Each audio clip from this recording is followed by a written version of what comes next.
Hi guys, welcome to the Spring Boot session. In today's session, we'll discuss about implementing the Spring Boot application using the REST.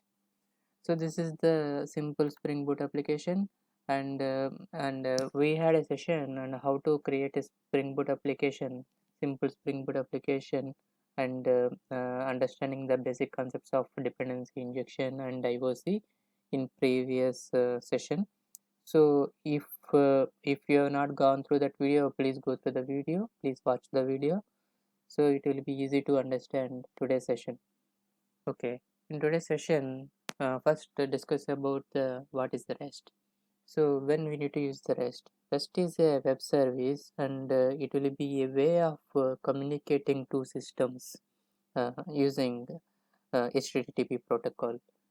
So when we need REST, we have to suppose we'll go with some simple example, a use case where we have two systems, and I'm implementing system B, and there is another system A which wants to interact with my system B to get some information. So to communicate these two systems, we need to have a way of communication, a web service. Either it can be SOAP or whatever existing web services, and in this case we use REST web service. Okay, let me create a REST controller class first, and I will explain you how we can invoke a service using the REST. So in this example, what I will do is I will create two services.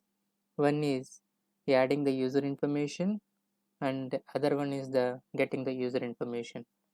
Okay, let's take this app user service as a REST control class. Then let's create two services.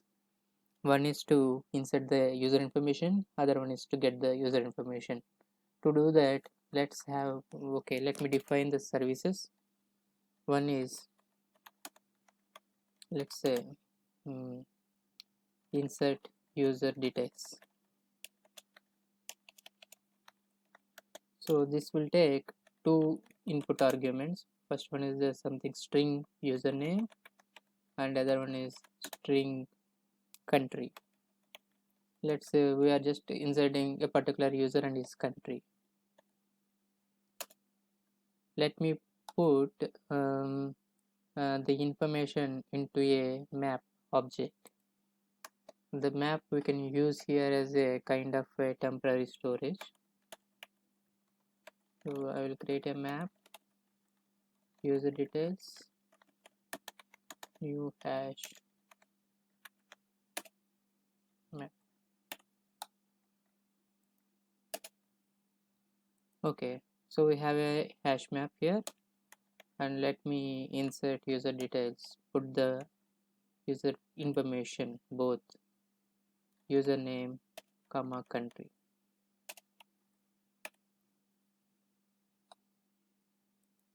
And I will just return string saved. Okay, now I need to expose this service to the other system, so that the system can invoke this service with username and country, and eventually we can put the username country in the hash map. So to expose this service to other system and other system to communicate to this particular service, we need to use the REST API. So to implement the REST service, we need to use some annotations, string annotations.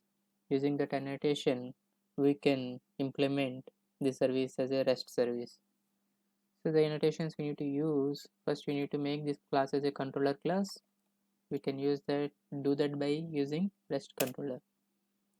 Also in REST, we use a URL, and it will be having an endpoint. So we need to have an endpoint for each service, so that user can request our service with the endpoint which we use for the service. So let me define the endpoint for this class, then I will define another endpoint for the service. So if any service wants to use the method, they need to include the class endpoint also. So to have a endpoint, we need to use the request mapping annotation, and we need to mention path equal to path is the variable where we can define the endpoint.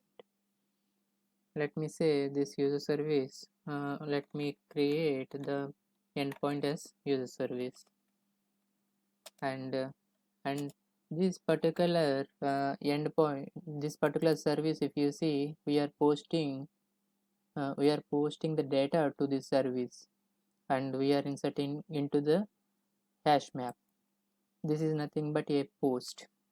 So for in REST we have multiple methods: get, post, delete, put. So we have those methods. So depending upon our requirement, we need to use the appropriate method.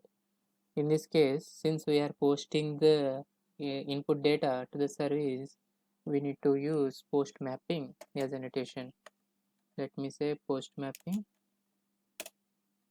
Okay, post mapping, and we need to define a endpoint here. If you have only one service in this class, then no need to have another mapping, another endpoint. But since I think I'm going to implement multiple services in this class, I will create a separate endpoints for each method. So here also we need to have a path variable which will be having the endpoint. So this is I will create as add. So I'm creating add user, and we need to use the response body, since this particular method returning a string saying it the information is saved.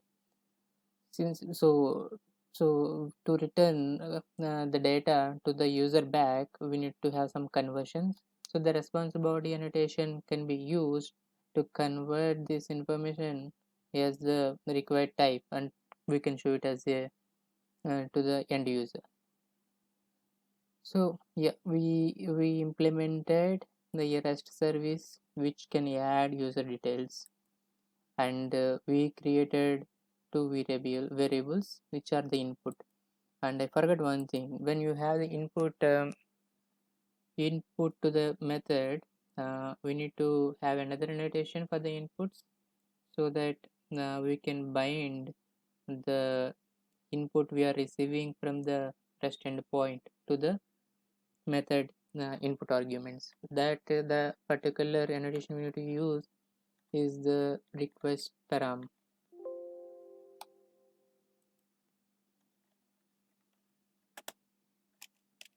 Sorry. So yeah, request param, and another two parameters we have. So let me call it as a request param also. So cool. Let me run this service now. I'm starting the project. Now we need to understand how a system can invoke our service, our endpoints. We can do that by using the curl. Curl is a software program that will be, I think by default it will exist in the system. So we can use the curl command to post data to this particular service. Let me show you how we can invoke this service using the curl. So the application started. It started on default port 8080. So let me open command prompt. Okay, I opened the command prompt. As I said, we can use the curl command to invoke these endpoints. So the command would be curl. So this is the post request. So we need to mention here URI. So URI will be starting with first server name, which is my local host, and the port it is running 8080, and the endpoints we need to mention. Here the endpoint is first one, user service, and the method I want to invoke add user. So this is the endpoint for the insert user details service. So add user. So we we mentioned here the URL endpoint, and we need to mention the data we need to post to this service. For that we can put -d, and this is the username. So let me say username equal to let me say bill, and another user is country, another param is country. So I think we need to use again -d. Let me use -c, country equal to, I'll say London. Let me run this, see what happens. I'm expecting saved. Yes, very good. So the data is saved into this hash map. So we have the data is saved to the hash map. Let me see why we got could not resolve post. I think I cannot use the post here. Maybe I mistakenly given post here. Maybe let me try mentioning here. Yes, the data is post saved. I think this argument is invalid, maybe. Sorry for that. Let me run this. Okay. Let me insert another user. I will create a user Krishna, country India,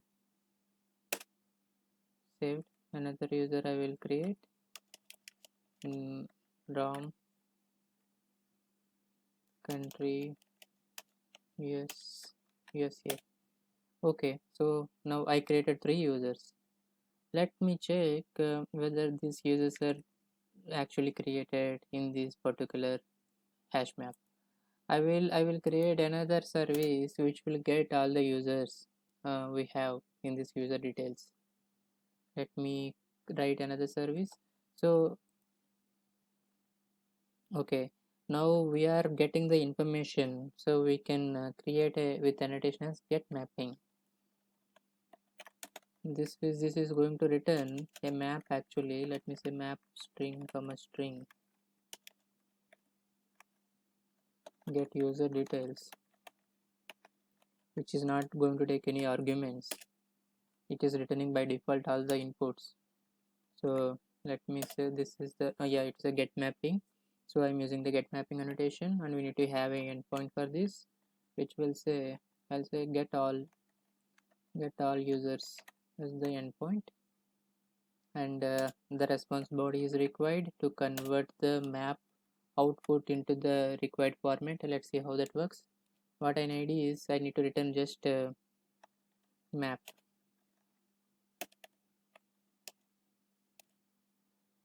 Let's cool. So I created another service which will give the all the user details. Let me run the application.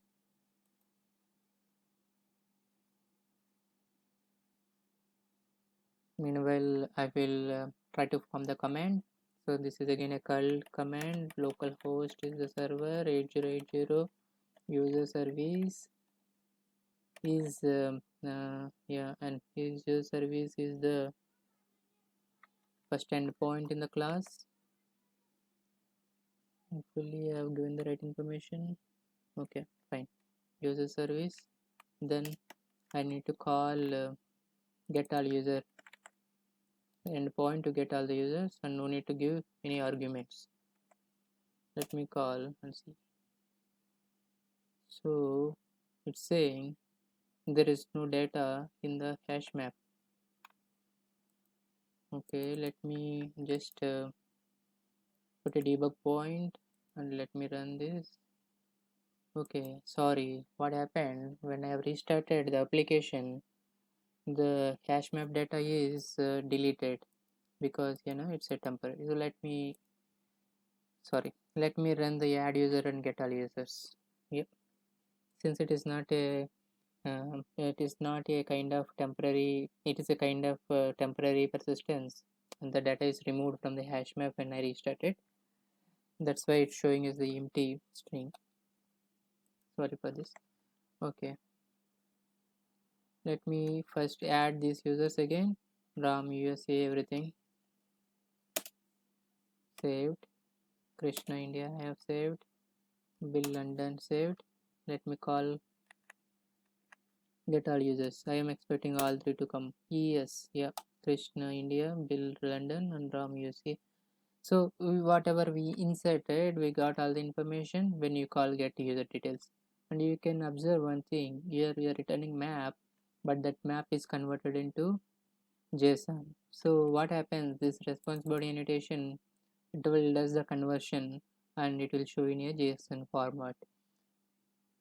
So whatever it is string or list anything, so this response body annotation will take to convert to the JSON format, and we end user can write some code to process the JSON format input. Cool. So I hope you understood how we can use the REST service in the Spring Boot. In the next session, we'll discuss about how we can do the unit test for this particular code. Okay, thank you. If you like this video, please subscribe and like the video also. Thank you so much. Bye.